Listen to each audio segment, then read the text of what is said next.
देखिए यहाँ पे इस साल के लिए सबसे विवेक क्वेश्चन है कि किसी औसत पृष्ठ के अपवर्तन के लिए n बटा b माइनस 1 बटा u बराबर n माइनस 1 into 1 बटा r साबित करना है। ठीक है, तो सबसे पहले यहाँ पे आप देख रहे हैं कि औसत पृष्ठ है, जैसे कि आप देख रहे हैं कि औसत लेंथ है, औसत पृष्ठ हो गया, ये विकर्ण माध्यम है, तो यहाँ पे इसका अपूर्णांक यहाँ पे n1, ये सरल माध्यम है, इसका अपूर्णांक n2 है।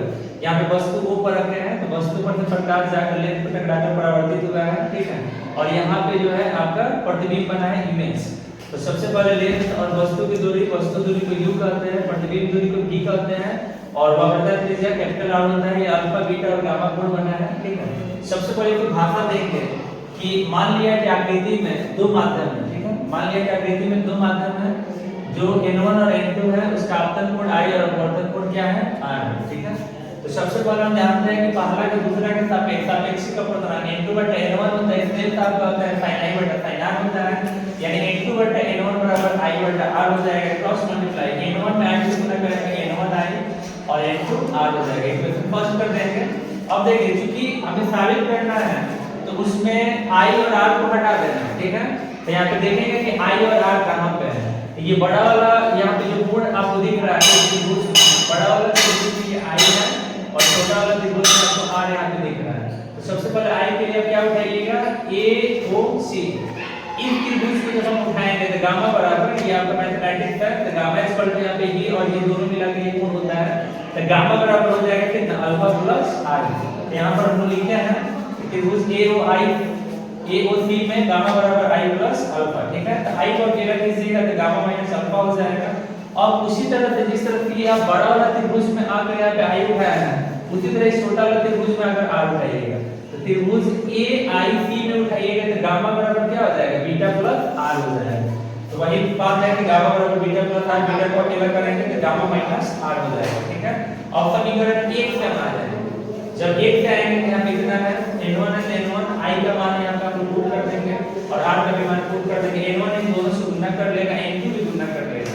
अब देखिए n1 गामा और n2 गामा एक जाति का है, तो इसको उधर लेकर जाना है, इधर है तो ये माइनस इधर आएगा तो प्लस में n2 beta minus n1 gamma हो जाएगा आपका। ठीक है, और अब जो है यहाँ पे आपको दिख रहा है कितना है, इन दोनों में गामा कॉमन है, बाहर कर लिए।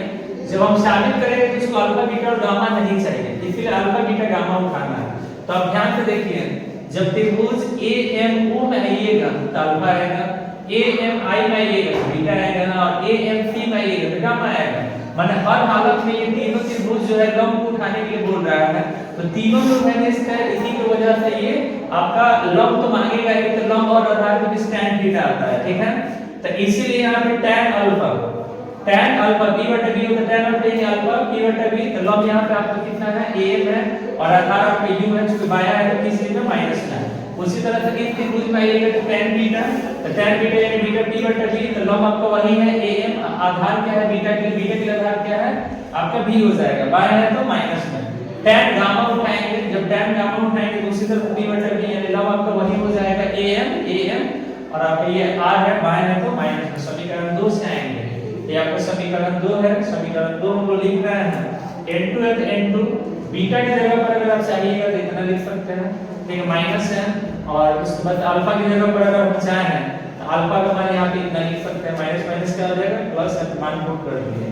अब देखिए इन दोनों में am कॉमन है, तो am को बाहर करते हैं तो n2 बटा क्या हो जाएगा, सॉरी n1 बटा u हो जाएगा, और माइनस कितना हो जाएगा n2 बटा v हो जाएगा, यहाँ पे इतना, इससे क्या हो जाएगा बढ़ जाएगा। इसमें से हम माइनस कॉमन लेके किए, माइनस कॉमन करेंगे तो ये प्लस हो जाएगा, n2 बटा v प्लस में n1 बटा u माइनस हो जाएगा, ये माइनस माइनस क्या हो गया प्लस हो गया। यहाँ पे देखेंगे कि पहला अपूर्णांक जो है n1 अपूर्णांक 1 है, कोई भी अपने आप में 1 होता है, पूर्ण होता है, लेकिन जब जाएगा तब ये इफेक्टेड होगा, तो n2 स्क्वायर यहाँ पे 1 हो जाएगा। इसी चलते जहां भी हमको n2 दिखाई देगा तो n1 दिखाई देगा तो 1 हो जाएगा, n2 की जगह पर n बटा 1, n1 की जगह पर 1 बटा 1, और यही हमें साबित करना है।